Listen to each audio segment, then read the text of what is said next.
துவஜஸ்தம்பம் அல்லது கொடிமரம் என்பது கோவில் கோபுரத்திற்கும் கருவறைக்கும் இடையில் அமைக்கப்பட்டுள்ள கொடிக்கம்பம். மகாபாரத போர் முடிந்து பாண்டவர்கள் அஸ்தினாபுரத்தை நல்ல முறையில் ஆட்சி செய்து வந்தனர்.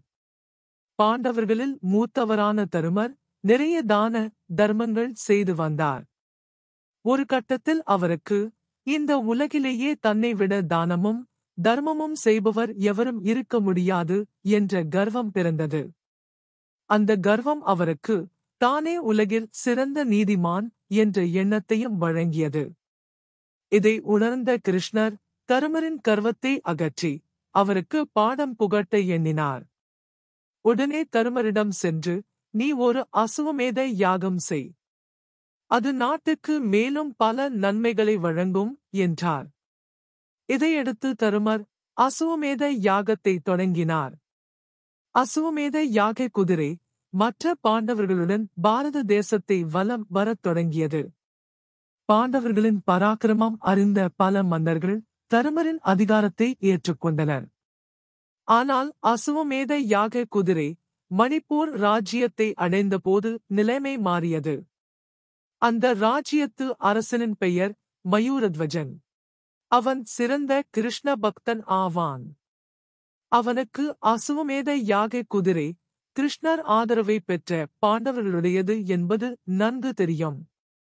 ஆனாலும் அவனுக்கு தன்னுடைய ராஜ்யத்தை விட்டுக் கொடுக்க மனம் இல்லை. எனவே குதிரையை தடுத்து நிறுத்தினான். மயூரத்வஜனின் மகன் தாம்ராதவஜன் பாண்டவர்களுடன் போரிட்டு அவர்களை சிறைப்பிடித்தான். இந்த செய்தியை அறிந்த கிருஷ்ணரும் தருமரும் மணிப்பூர் விரைந்தனர். அப்போது கிருஷ்ணர், உன்னால் மயூரத்வஜனை தோற்கடிக்க முடியாது. எனவே நாம் மாறு வேடத்தில் செல்வோம் என்று தருமரிடம் கூறினார். பின்னர் இருவரும் அந்தணர் வேடம் பூண்டு மயூரத்வஜனை சந்தித்தனர். அந்தணர் வேடத்தில் இருந்த கிருஷ்ணர், அரசே, நாங்கள் காட்டு வழியாக இங்கே வரும் வழியில் ராட்சசன் ஒருவன் எனது மகனை பிடித்துக் கொண்டான். அந்த ராட்சசன் என் மகனை சாப்பிடாமல் இருக்க வேண்டுமானால் உடனடியாக மனித மாமிசத்தை கொண்டு செல்ல வேண்டும். அந்த ராட்சசனுக்கு சரி பாதி உடல் பாகம்தான் வேண்டுமாம். எனவே உன் உடலில் பாதியை தந்தால் என் மகனை மீட்க முடியும்.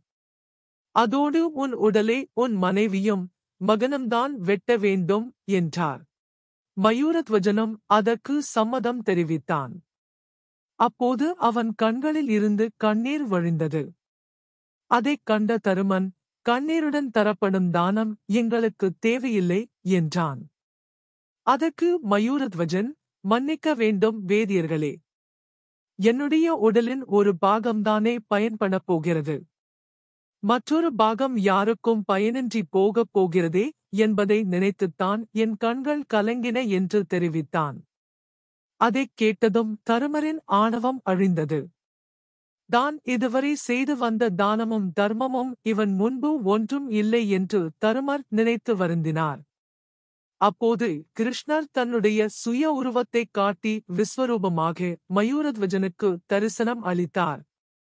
மேலும் கடவுளை வணங்கும் இடங்களில் நீயும் உன் மனைவி மகனும் துவஜஸ்தம்பம் கொடிமரம் ஆகஸ்டி இருப்பீர்கள்.